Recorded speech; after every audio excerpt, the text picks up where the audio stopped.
moj Bože, kako je to samo Leslie. Odviše, te zamršene misli uzrokuju moju migrenu. Čak bi i školovani Leone katkada znao reći nešto jednostavnije. Uspjela sam samo razumjeti da o meni govore kao tajanstvenoj ženi. Da se nadmeću tko zna više o mom podrijetlu. Mislim, simpatično je, ali ne i kavalirski.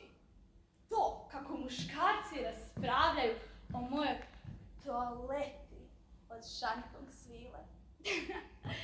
U svakom slučaju, iz svake se riječi osjeti divljenje.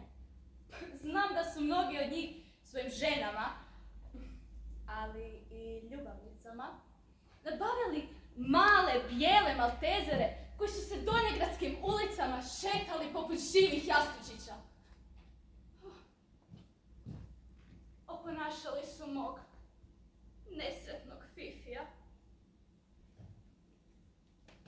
i maštali o mom gležnju. Moj su gležanj vrlo slično lizali i Ignjat, i Leone,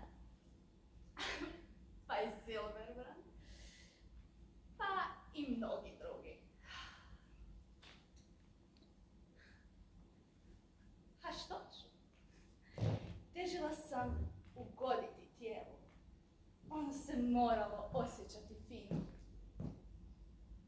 Dok me stari Glembaj dodirivao onim svojim prstima, ja sam zamišljala da sam omotana u šal od devine dlake na terasi nekog alpskog hotela, gdje grickam crnu čokoladu i ulačim dim fine.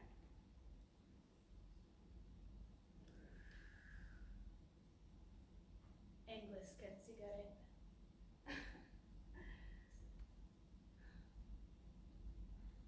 Sigurna sam da nikada nisam napravila pogrešan korak, a samo sigurni ljudi ostvaruju svoje ciljeve.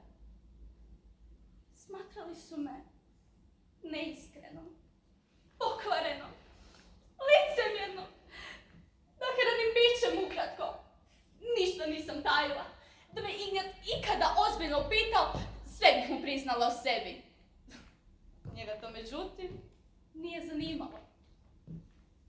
Nikada nisam dvojila.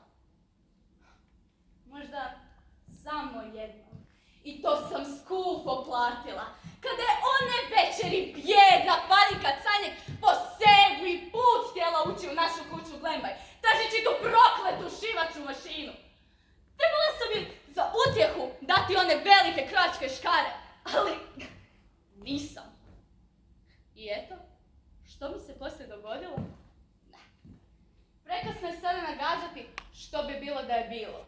Jedno je jasno, ne bih bila ubijena baš tim škarama, a priča o meni završili bi manje efektno i manje dramatično.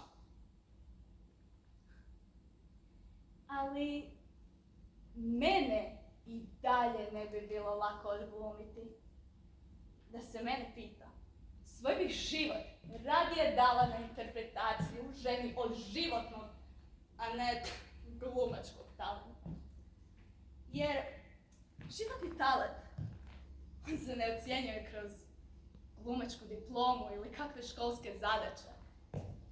Samo žene, poput mene, u svojoj pojavi u jednom trenu zna uživati kao mačka u svili, a već u drugom uzviknut, onak kak ja na kraju drugog čina.